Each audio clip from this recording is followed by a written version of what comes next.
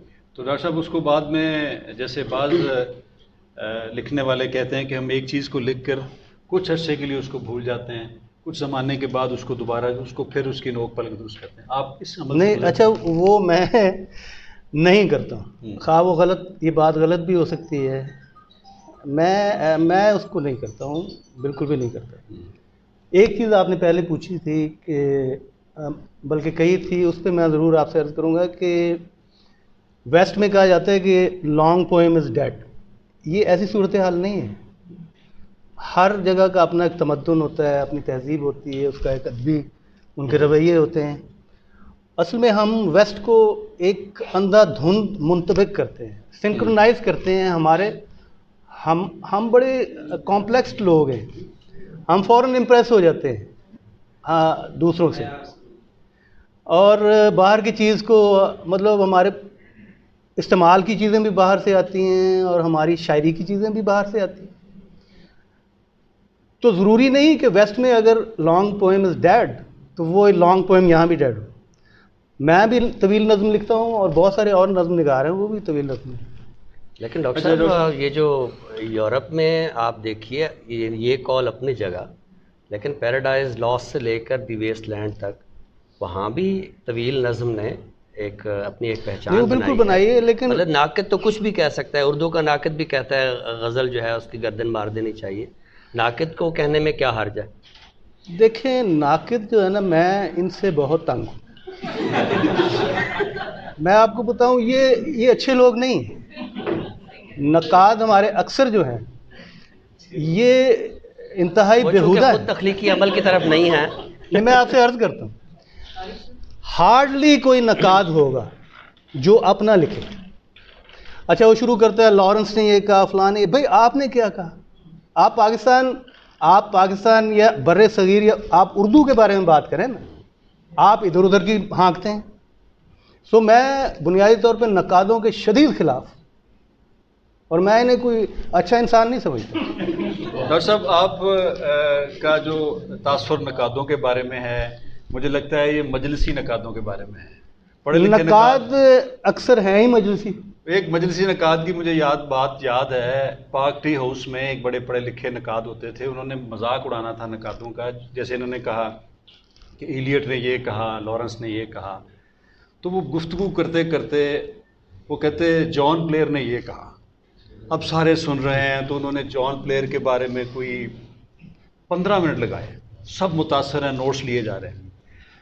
اب وہ پڑھا لکھا آدمی تھا، وہ باہر آیا گیا تھا، کیا بکواس لوگ ہیں، یہ دیکھو یار سگریٹ کی ڈبی پہ جان پلیئر گولڈی لکھا ہوا تھا، میں نے اس کا نام لے دیا. تو تنقید بعض اوقات بغیر پڑھے کی جاتی ہے اور کئی دفعہ وہ اچھی بھی ہو جاتی ہے.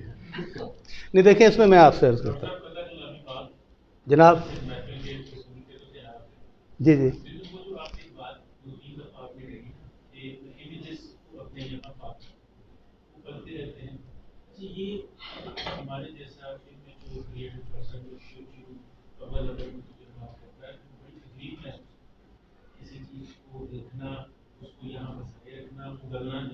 آپ کا سوال کیا ہے؟ ٹائم ہمارے پاس تھوڑا ہے، سوال ذرا جلدی کریں. جی جی جی ہاں نہیں، آپ نے بڑی خوبصورت بات کی. یہ اصل میں نا یہ بہت اہم بات ہے. یہ بڑا تکلیف دہ عمل ہوتا ہے، یہ بہت تکلیف دہ عمل ہے. یہ بالکل یہ کنسیپشن کی طرح ہوتا ہے. یہ اس کو ہر پالتے رہنا اپنے ذہن میں اور ہر وقت اس کی کثرت محسوس کرتے رہنا ایک خلش. ڈاکٹر صاحب ایک سوال. بالکل صحیح کہہ رہے ہیں. ہاں، ابھی آپ کہہ رہے تھے کہ میں بھی نظم اس طرح سے لکھتا ہوں، میرے معاصر بھی اس طرح سے لکھتے ہیں. جب آپ نے شروع کیا تو وہ تو غزل کا دور تھا، نظمیں تب ایک فیشن ضرور بنا تھا، لیکن جب ایک سماجی اور سیاسی بڑی تبدیلی آئی، ملک میں مارشل لاء لگ گیا، تو جو سینسٹیو لوگ تھے ان میں ایک خاص طرح کی ایگریشن آئی. وہ انہوں نے علامتیں بنائیں، انہوں نے علامتوں سے بات کری. اس دور کی کچھ نظمیں بڑی ہی نمائندہ نظمیں ہیں جس میں سے اس عمل سے آپ بھی گزرے. آپ کو کیا سمجھتے ہیں کہ آپ کے معاصر نظم نگاروں میں کون کون سے ایسے ہیں جن کو آپ کہیں نہ کہیں پلیس کرتے ہیں؟ دیکھیں وہ تو بہت سارے ہیں، وہ تو ایک طویل ایک فہرست ہے. اب اصل میں زبانی اگر میں نام لوں گا تو میں کہیں اسکپ کر جاؤں گا تو وہ ایک رنجشیں پیدا ہو جاتی ہیں. لیکن میں اس آپ کی بات کا جواب میں ضرور دیتا ہوں. بالکل ایسے ہوا تھا، اور خاص طور پہ فیصل آباد میں یہ جو مزاحمتی شاعری ہے یا علامتی شاعری ہے، اس کا ایک دور رہا ہے بہت زیادہ، اور اس کی ایک تاریخ ہے، اور اس کی ایک بڑی کربناک اس کی تفصیل ہے. اس میں بہت سارے لوگ جو ہیں وہ تباہ و برباد ہوئے، اور پھر یہ ڈاکومنٹ ہوا. یہ ساری کی ساری چیزیں یہاں موجود ہیں.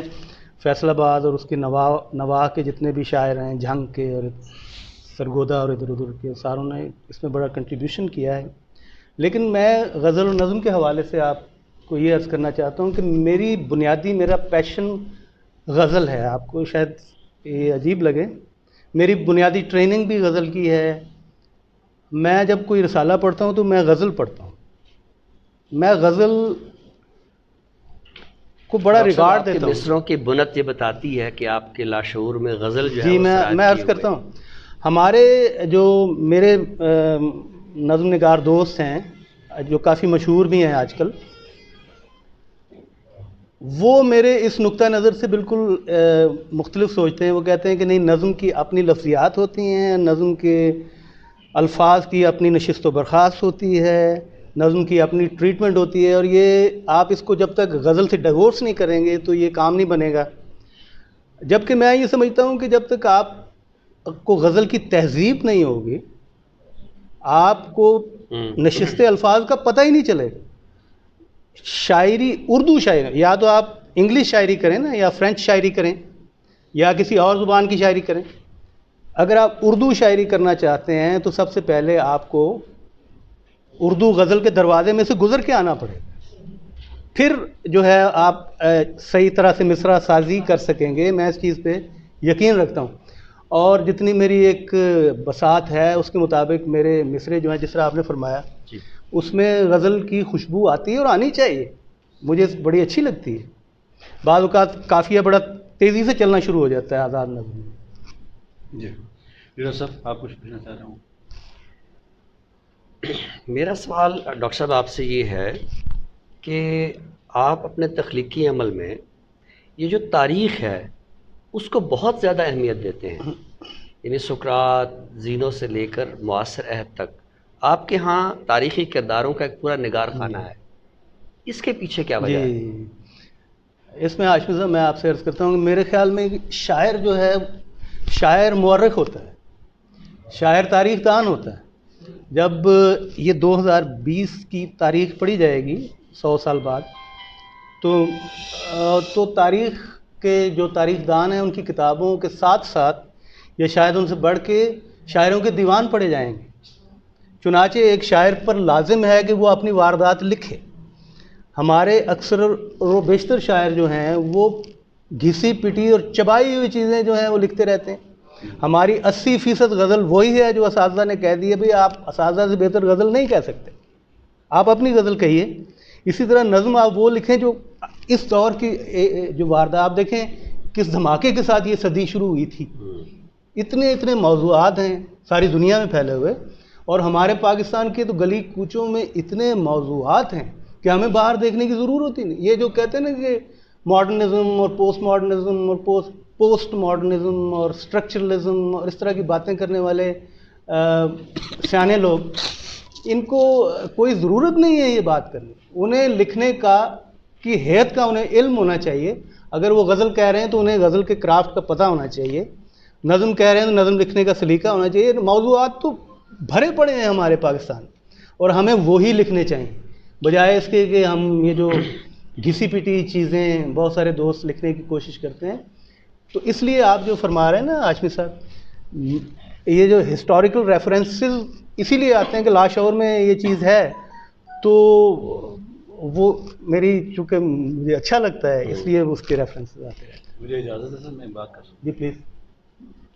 ڈاکٹر صاحب، آپ کے دوست احباب، آپ کے پورا عہد، اس میں سے ابھی تک بہت سے نامور لوگوں نے بھی فیصل آباد کو فیصل آباد نہیں مانا. وہ ابھی بھی لائل پور میں زندہ ہیں. ہاں، وہ لائل پور کو ایک الگ طرح سے خوشی سے ذکر کرتے ہیں لائل پور کا. آپ بھی انہی میں سے ایک ہیں. جی. آپ نے اپنے لائل پور کو شاعری میں کیسے بیان کیا؟ دیکھیے جی، میں تو ساندل بار کہتا ہوں، لائل پور تو بعد میں آیا تھا، لیکن اس کے بعد میں اسے لائل پور کہتا ہوں. اور اگر آپ اجازت دیں تو ذرا میں تھوڑا سا اس کو لائٹر وین میں، کیونکہ آپ اس کو مائنڈ کر دیتے ہیں میں زیادہ اگر لائٹ بات کروں. نہیں اچھا لگتا ہے. ہم جب پیدا ہوئے تو ہم لائل پور میں پیدا ہوئے تھے، تو بلکہ لال پور ہے. تو اس کے بعد جب یہ فیصل آباد بنا تو ہمیں اس کا بڑا دکھ ہوا تھا. ہمارے اکثر و بیشتر لوگ اب بھی اس کو لائل پور کہتے ہیں اور بڑے پیار سے لائل پور کہتے ہیں. جب سے یہ صحرائی نام رکھا ہے یہاں پہ بارش ہونی بھی کم ہو گئی.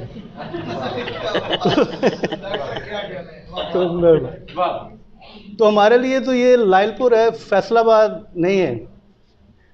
تو جہاں جس طرح میں نے پہلے عرض کیا کہ یہ دبستان ہے، فیصل آباد لکھنے کا اپنا ایک مزاج ہے جو کہ سارے ملک میں اور ملک سے باہر جو ہے وہ پہچانا جاتا ہے. یہ ایک بلند آہنگ اور ایک جلالی انداز بیان جو ہے یہ فیصل آباد کا خاصہ ہے، اور ہم اسی طرح سے لکھتے ہیں. ہمارے پیش رو بھی ایسے لکھتے تھے جو یہاں سے چلے گئے ہیں، جیسے عدیم ہاشمی صاحب تھے، سر بیٹھے ہوئے ہیں، ہم ان کے زیر سایہ لکھتے ہیں.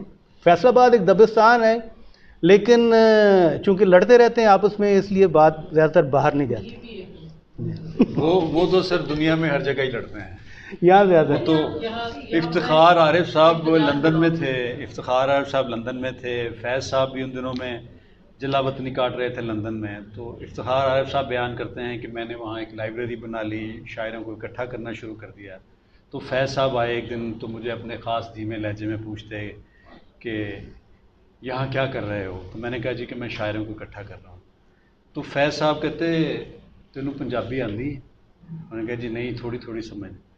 اس نے کہا شاعروں کو اکٹھا کرنا 5 سیر مینڈک تولنے کے مترادف ہے، یہ ڈڈواں دی پنسیری ہے. پھر انہوں نے یہ لفظ ان کو سکھایا. یہ صرف میں سمجھتا ہوں کہ یہ شاعروں ادیبوں میں نہیں ہے، کسی بھی فن میں ہے، موسیقاروں میں بھی ہوتا ہے. تو وہ ایک حب ذات ہوتی ہے جو ہمیں ٹکنے نہیں دیتی. تو صوفیہ اسی کی تہذیب کرتے ہیں. ہمارے وہ شاعر جو نظم کو سلوک کی طرح سے ڈیل کرتے ہیں، میں سمجھتا ہوں کہ وہ اس کمزوری سے نکلتے ہیں. ادروائز یہ مشکل کام ہے، یہ ہمیشہ ہوتا ہے، ہر جگہ ہی ہوتا ہے. نہیں عدنان صاحب، ایسا ہے کہ یہ جو ڈاکٹر صاحب بات کر رہے تھے نا، وہ اپنی شاعری کی آہنگ کے سلسلے میں بات کر رہے تھے. اس کے اندر ایک بڑا مبارزت والا آہنگ ہے، رویہ سے ہٹ کے ہے. ڈاکٹر صاحب، نظم مختلف ادوار سے ہوتی ہوئی ہم تک آئی. بہت سی اس کی اصناف ایسی ہیں جو ختم ہو گئی. قطع، ہماری عمر کے لوگوں نے دیکھا قطع لکھا جاتا تھا، ہم بھی شروع میں قطع لکھتے تھے، ختم ہو گیا. اس کے بارے میں کہا جاتا تھا کہ اس کا ایک جو مصرع ہے وہ اضافی ڈالنا پڑتا تھا، تو جو اضافی چیز ہوتی ہے وہ ختم ہو جاتی ہے. نظم نگار کے طور پہ آپ نثری نظم کے بارے میں آپ کے کیا نظریات ہیں؟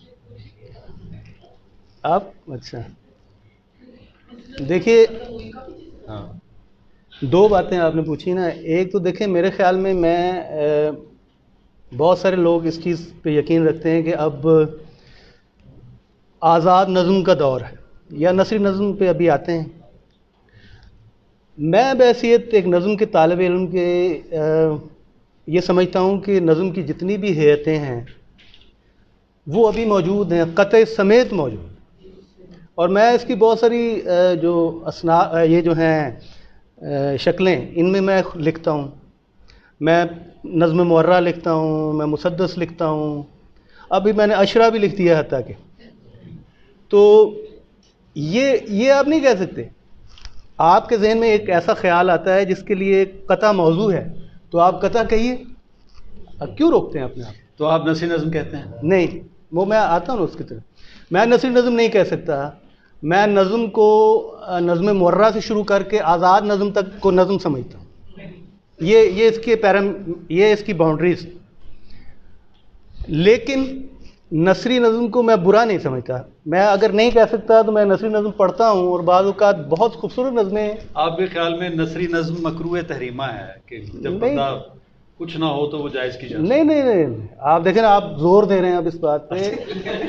یہ آپ کو چھیڑ رہے ہیں، آپ کو چھیڑ رہے ہیں اصل میں. نہیں، آپ کے اندر سے کچھ نکالنا چاہ رہے ہیں. دیکھیے یہ چاہ رہے ہیں کہ میں کہوں کہ نثری نظم اچھی نہیں. ایسی بات یہ نشست بہت ہی شاندار رہی، اور اس میں یہ احساس رہا کہ وقت بہت کم ہے.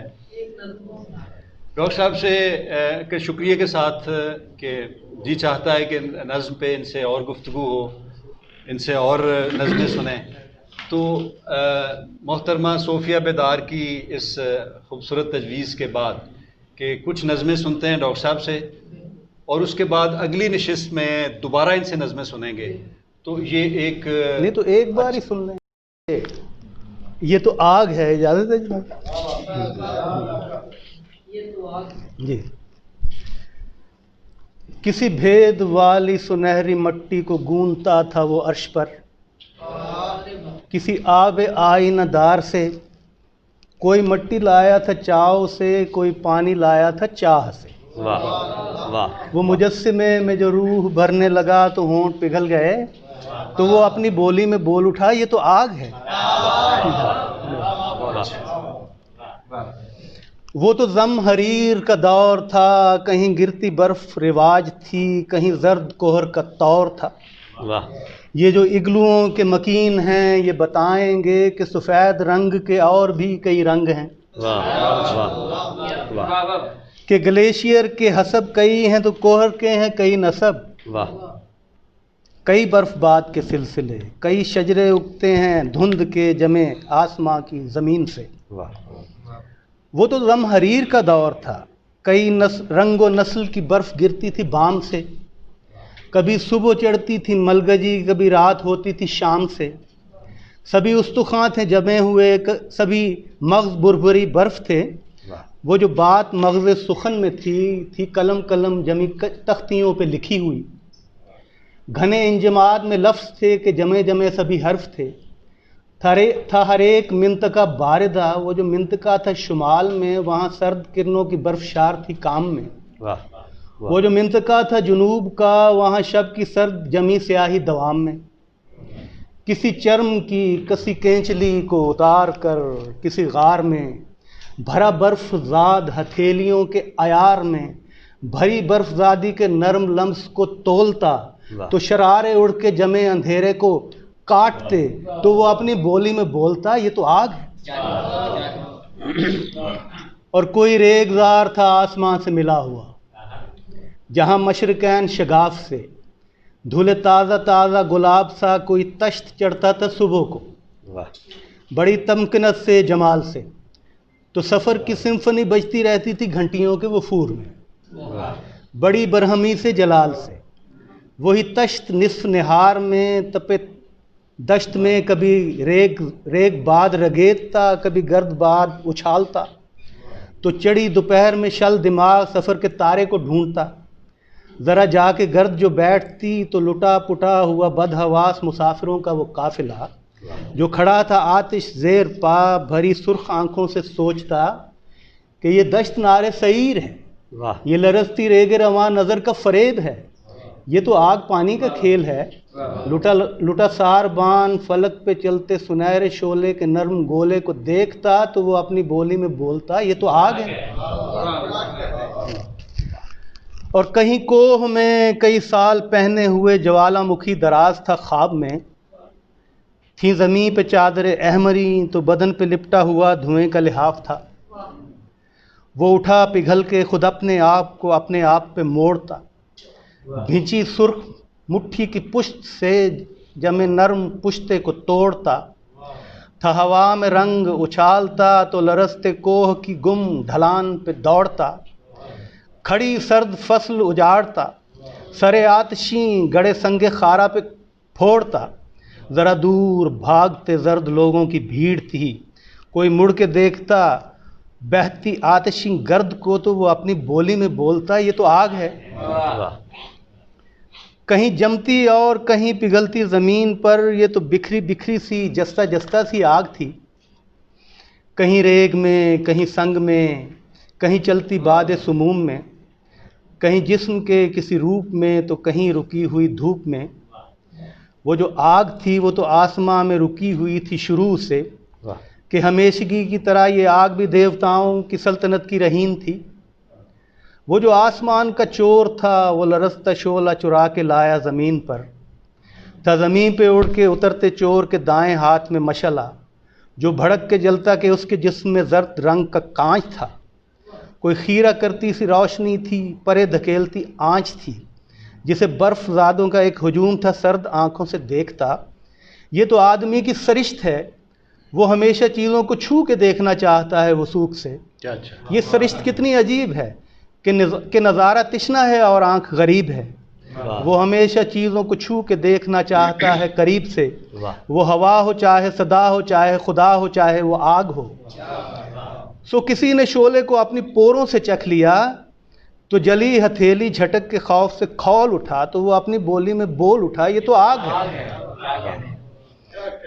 اور یہی آگ ہے جو زمین پہ آئی تو ایسے پھیلی کہ پھیلتی ہی چلی گئی، کہیں مطبخوں میں مچل رہی ہے قرار سے، کہیں معبدوں میں بھڑک رہی ہے شرار سے۔ وہ جو خاک ہو کے بکھر گئے تھے کبھی جنگ عظیم میں، کبھی مل گئے تو بتائیں گے کہ فلک سے آگ شعائیں اوڑھ کے آئی تھی، اسی ثانیے کو ثبات تھا کہ بدن سے کھال تو استخوان سے تھی چھال اڑی، کوئی آگ تھی پھٹے سرد لام چچوڑتی، کھڑی ریڑھ سیڑھی کو کاٹتی، جلی ہڈیوں کو بھنبوڑتی، تو سلگتے شکموں کو اور سینوں کو پھاڑتی، تو سروں کے کاسوں کو توڑتی، مگر اس قیامت شعلہ بار میں ربط تھا کہ بدن تو خاک ہوئے ہوا میں بکھر گئے مگر ایک ایک بدن کا سایہ تو ایکس رے کی طرح زمین پہ سب تھا۔ یہی آگ ہے جو سفر میں ہے، کہیں دل کے خانوں میں دفن ہے، کہیں التہاب جگر میں ہے، یہ تو آگ ہے، یہ فلک کی چیز تھی آج دھرتی کا بھاگ ہے، یہ تو آگ ہے۔